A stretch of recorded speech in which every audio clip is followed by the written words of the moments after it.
Hi, I'm Andrew Berry and welcome to At the Benches YouTube channel.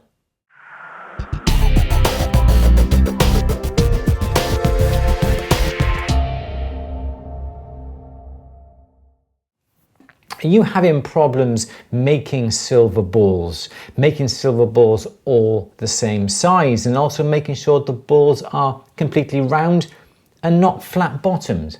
Well, I'm halfway through working on a little project here, and I just thought I'd stop and to show you the process that I use to make sure all the balls are the same size and they are completely round. And this is an ideal little opportunity to use up your bits of scrap silver for an added embellishment upon earrings or pendants or rings and such forth. This also applies to gold as well. So when I use the word silver, you can substitute that for gold, and it's exactly the same for little pieces of gold, which is always very nice. If you're making a silver ring, you can have a few little gold embellishments upon the top, some nice gold balls. When you melt silver, silver will melt down into a sphere, a ball, because that is the smallest surface area that it can possibly make. Now, because the silver has a mass, has a weight, and also gravity plays a part in this process, it makes the silver sink down onto whatever you're melting it onto. And so you're going to get a flat bottom. That is maybe what you're after in your particular project, and you want that ball, or like a 3/4 size ball upon the piece. That's fine. But if you want to make a completely rounded ball, well, then you're going to have to make a little bit of an alteration to your soldering block. Excuse me. I said this is a non-asbestos soldering block here, and what you need to do is to make sure that when the ball melts, that the bottom, the area that the ball is resting in, is completely rounded as well. That way you're going to get a nice complete ball shape. You're going to need a ball burr in the size of the ball that you're after. I got a couple of sizes here. These are just basically nice sort of aggressive burrs that are completely rounded, as you can see. Excuse my stinking fingers, filthy fingers. I'm halfway through doing some work this afternoon, as you can see there.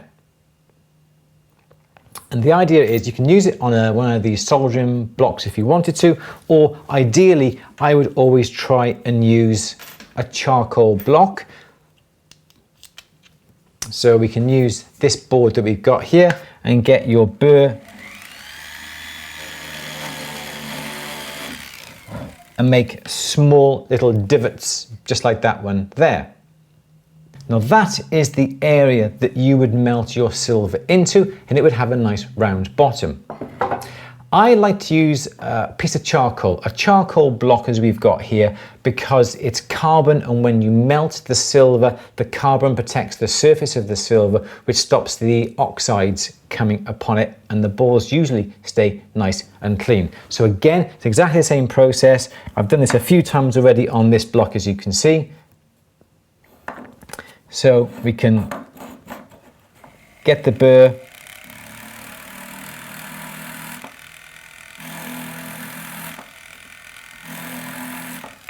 I'd suggest you wear a mask if you do a lot of this, because it is very, very dusty. And now we've got 3 holes here that are nicely rounded. To get your silver exactly the same size, you can always get a bit of silver like this and then try and cut 3 pieces of an equal size. It really, really is hard and difficult to do that, because you never quite know exactly whether they're going to turn out the right size. You could come along and you can cut a strip off like that, and then you can cut little sections like this.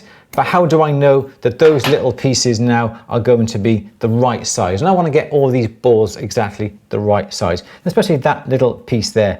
That's going to give me 3 different size balls, you see, but I want them all the same size. So you're better off perhaps melting down your silver, rolling it out into very, very thin wire, and draw it down into round wire. Or if you've got any offcuts of round or square wire, use that. And the advantage you've got with this is that now you can measure off set lengths on this wire, and then you can be guaranteed you're going to get an equal sized ball every single time because the length of wire is exactly the same. So you can cut a piece off, you can bring that along and you can measure that up against the wire for the next piece. And now you can be sure that those two pieces of silver are going to produce balls of exactly the same size. Let me just cut another one a second.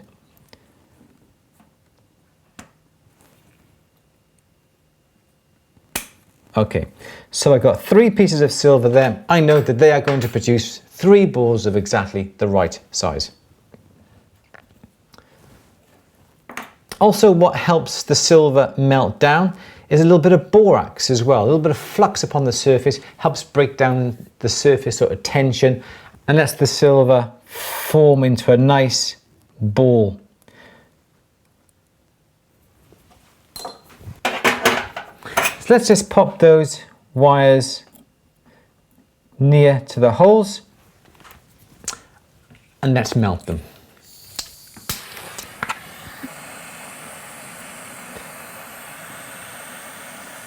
So there's the one wire, put it into the hole, let it melt down. There we go, that's one done.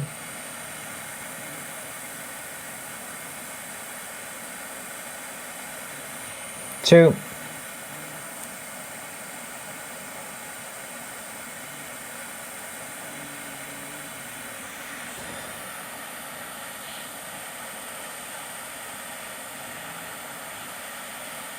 There we go, 3 balls, all exactly the right size. As you can see, they're nice and rounded on the bottoms.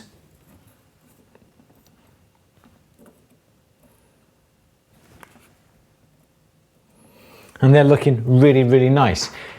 If you want to pickle them, this is sterling silver. If you want to pickle the balls, you can do. You can pick them up, just drop them into the acid or hold them onto your tweezers and then dip them in the water. But if you've got a lot of these to do, you can always put those balls once they've cooled into a bit of a tea strainer and then suspend that in your acid. Nice warm acid, or alternatively you can get a small little bag. You can drop the balls into the bag with a little bit of safety pickle into it, put it into your safety pickle as well, so that will make sure that the balls are all together, easy to collect once they have been pickled and any fire scale or oxides have been removed. A really quick, simple technique to ensure you get silver balls exactly the right size and making sure they are exactly round. My name is Andrew Berry for At The Bench's YouTube channel. Thank you for watching. See you next time. Bye bye.